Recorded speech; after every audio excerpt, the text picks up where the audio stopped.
നമസ്കാരം. ഞങ്ങൾ GHS സാനപ്പാറ സ്കൂളിലെ 7ാം ക്ലാസ് വിദ്യാർത്ഥിനികളാണ്. എൻ്റെ പേര് അനന്തശ്രീ. എൻ്റെ പേര് സന. എൻ്റെ പേര് ശിവത. സ്കൂൾ ഇന്നൊവേഷൻ മാരത്തോൺ പദ്ധതിയുടെ ഭാഗമായി ഞങ്ങൾ തിരഞ്ഞെടുത്ത തീം അഗ്രികൾച്ചർ ആണ്. കാർഷിക മേഖലയിൽ ഞങ്ങൾ കണ്ടെത്തിയ പ്രോബ്ലം കൃഷിയിൽ രാസവളങ്ങൾ അമിതമായി ഉപയോഗിക്കുന്നത് മൂലം മണ്ണിനും മനുഷ്യനും മറ്റു ജീവജാലങ്ങൾക്കും ധാരാളം ആരോഗ്യ പ്രശ്നങ്ങൾ ഉണ്ടാകുന്നു എന്നതാണ്. ഈ പ്രശ്നത്തിന്റെ ഒരു പരിഹാര മാർഗം എന്ന നിലയ്ക്ക് ഞങ്ങൾ കണ്ടെത്തിയ സൊല്യൂഷൻ നിങ്ങളുമായി പങ്കുവെക്കാൻ ആഗ്രഹിക്കുകയാണ്. രാസവളത്തിന്റെ ഉപയോഗം കുറയ്ക്കാനായി ജൈവവള പ്രയോഗം പ്രോത്സാഹിപ്പിക്കേണ്ടതുണ്ട്. ജൈവവളങ്ങളിൽ പ്രധാനപ്പെട്ടതാണ് മണ്ണിര കമ്പോസ്റ്റ്. മണ്ണിര കമ്പോസ്റ്റ് നിർമ്മാണം, ഗുണങ്ങൾ എന്നിവയെക്കുറിച്ചാണ് ഞങ്ങൾ ഇന്നിവിടെ സംസാരിക്കാൻ പോകുന്നത്. കാർഷിക മേഖലയിൽ വിവിധ തരം മണ്ണിരകൾ നിർമ്മിച്ച കമ്പോസ്റ്റിന്റെ സാധ്യതകൾ. അമ്പലവയൽ കാർഷിക ഗവേഷണ കേന്ദ്രത്തിൽ നിന്നും ശേഖരിച്ച നാടൻ, ഐസീനിയ എന്നീ വിഭാഗങ്ങളിൽപ്പെട്ട മണ്ണിരകളെ ഉപയോഗിച്ചുള്ള കമ്പോസ്റ്റ് നിർമ്മാണം. പരികൽപ്പന: മണ്ണിര കമ്പോസ്റ്റ് മണ്ണിന്റെ ഫലപുഷ്ടത വർദ്ധിപ്പിച്ച് പ്രകൃതിദത്തമായ വിളവ് നൽകുന്നുണ്ടോ? ഏതിനം മണ്ണിരയ്ക്കാണ് വേഗത്തിൽ കമ്പോസ്റ്റ് നിർമ്മിക്കാനുള്ള കഴിവ് കൂടുതൽ? ഉദ്ദേശ ലക്ഷ്യങ്ങൾ: മണ്ണിര കമ്പോസ്റ്റിന്റെ പ്രാധാന്യത്തെക്കുറിച്ച് മനസ്സിലാക്കുക, വിവിധ തരം മണ്ണിര കമ്പോസ്റ്റുകളിൽ നിന്നും കൂടുതൽ ഗുണമേന്മയുള്ളത് കണ്ടെത്തുക, ജൈവവളങ്ങളും രാസവളങ്ങളും ഉപയോഗിച്ചുള്ള കൃഷി രീതിയുടെ വ്യത്യാസങ്ങളും ആരോഗ്യ പ്രശ്നങ്ങളും മനസ്സിലാക്കുക, എല്ലാ തരം കമ്പോസ്റ്റുകളുടെയും ഗുണമേന്മയെക്കുറിച്ച് പഠിക്കുക. താരതമ്യം: നെന്മേനി ഗ്രാമപഞ്ചായത്തിൽ 9-10 വാർഡുകളിൽ 50 വീടുകളിൽ സർവേ നടത്തി. മണ്ണിര കമ്പോസ്റ്റിലെ pH, അമ്ല, ലവണാംശ, ഫോസ്ഫറസ്, പൊട്ടാസ്യം എന്നിവ പരിശോധിച്ചു. സർവേ, ഫീൽഡ് ട്രിപ്പ്, അഭിമുഖം, നിർമ്മാണ പ്രവർത്തനങ്ങൾ, പരിശോധനകൾ, തുടർ പ്രവർത്തനങ്ങൾ എന്നിവയാണ് ഞങ്ങൾ പഠനമാർഗമായി സ്വീകരിച്ചത്. പഠനഫലങ്ങൾ അപഗ്രഥനം: നെന്മേനി ഗ്രാമപഞ്ചായത്തിലെ 9-10 വാർഡുകളിലെ 50 വീടുകളിൽ സർവേ നടത്തി. 15 ചോദ്യമായിരുന്നു സർവേക്കായി ഞങ്ങൾ തയ്യാറാക്കിയിരുന്നത്. വെറും 10% ആളുകൾ മാത്രമാണ് ജൈവവളം ഉപയോഗിച്ച് കൃഷി ചെയ്യുന്നത്. 90% ആളുകളും രാസവളം ഉപയോഗിച്ച് കൃഷി ചെയ്യുന്നവരാണ്. 80% ആളുകളും വിപണിയിൽ നിന്ന് പച്ചക്കറികൾ വാങ്ങുന്നു. മണ്ണിര കമ്പോസ്റ്റ് ഉപയോഗിക്കുന്നവർ വെറും 5% മാത്രം. 5% ആളുകൾ മാത്രമാണ് മറ്റു കമ്പോസ്റ്റുകൾ ഉപയോഗിക്കുന്നവർ. ഫീൽഡ് ട്രിപ്പ്: ഗുണ്ടൽപേട്ടിൽ കൃഷിയിടം സന്ദർശിച്ചു. ജലസേചന രീതികൾ, വളപ്രയോഗം, നടീൽ രീതികൾ, വിളവെടുപ്പ് കാലം, കൃഷി ചെയ്യുന്ന പച്ചക്കറികൾ എന്നിവ കണ്ടു അറിഞ്ഞു. അമ്പലവയൽ കാർഷിക ഗവേഷണ കേന്ദ്രത്തിലെ ഉദ്യോഗസ്ഥരുമായി അഭിമുഖം നടത്തി. മണ്ണിര കമ്പോസ്റ്റ് നിർമ്മാണത്തെക്കുറിച്ച് കൂടുതലായി അറിയാൻ കഴിഞ്ഞു. കൂടാതെ ഐസീനിയ ഫെറ്റിഡ, നാടൻ തുടങ്ങിയ മണ്ണിരകളെ ശേഖരിച്ചു. നിർമ്മാണ പ്രവർത്തനങ്ങൾ: 3 ബക്കറ്റുകളിലായി ഐസീനിയ ഫെറ്റിഡ, നാടൻ മണ്ണിര എന്നിവയെ നിക്ഷേപിക്കുന്നു.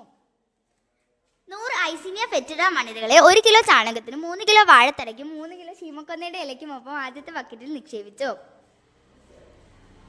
100 നാടൻ മണ്ണിരകളെ 1 കിലോ ചാണകത്തിനും 3 കിലോ വാഴത്തടയ്ക്കും 3 കിലോ ശീമക്കൊന്നയുടെ ഇലയ്ക്കുമൊപ്പം രണ്ടാമത്തെ ബക്കറ്റിൽ നിക്ഷേപിച്ചു. 50 ഐസീനിയ ഫെറ്റിഡ മണ്ണിരകളെയും 50 നാടൻ മണ്ണിരകളെയും 1 കിലോ ചാണകത്തിനും 3 കിലോ വാഴത്തടയ്ക്കും 3 കിലോ ശീമക്കൊന്നയുടെ ഇലയ്ക്കുമൊപ്പം മൂന്നാമത്തെ ബക്കറ്റിൽ നിക്ഷേപിച്ചു. പരിശോധന 1.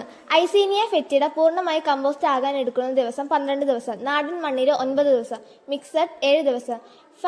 ഐസീനിയ ഫെറ്റിഡയിൽ നാടൻ മണ്ണിരയെ തുല്യ അളവിൽ മിക്സ് ചെയ്തപ്പോഴാണ് കമ്പോസ്റ്റ് പെട്ടെന്ന് ഉണ്ടായത്. പരിശോധന 2. മണ്ണിര കമ്പോസ്റ്റിലെ നൈട്രജൻ, ഫോസ്ഫറസ്, പൊട്ടാസ്യം എന്നിവയുടെ പരിശോധന. ഐസീനിയ ഫെറ്റിഡ മണ്ണിരകൾ ഉണ്ടാക്കിയ കമ്പോസ്റ്റിന്റെ pH മൂല്യം 5.94, ലവണാംശം 0.05, ജൈവാംശം 0.75, ഫോസ്ഫറസ് 19, പൊട്ടാസ്യം 195. നാടൻ മണ്ണിരകൾ ഉണ്ടാക്കിയ കമ്പോസ്റ്റിന്റെ pH മൂല്യം 6.03, ലവണാംശം 0.09, ജൈവാംശം 1.26, ഫോസ്ഫറസ് 23, പൊട്ടാസ്യം 250.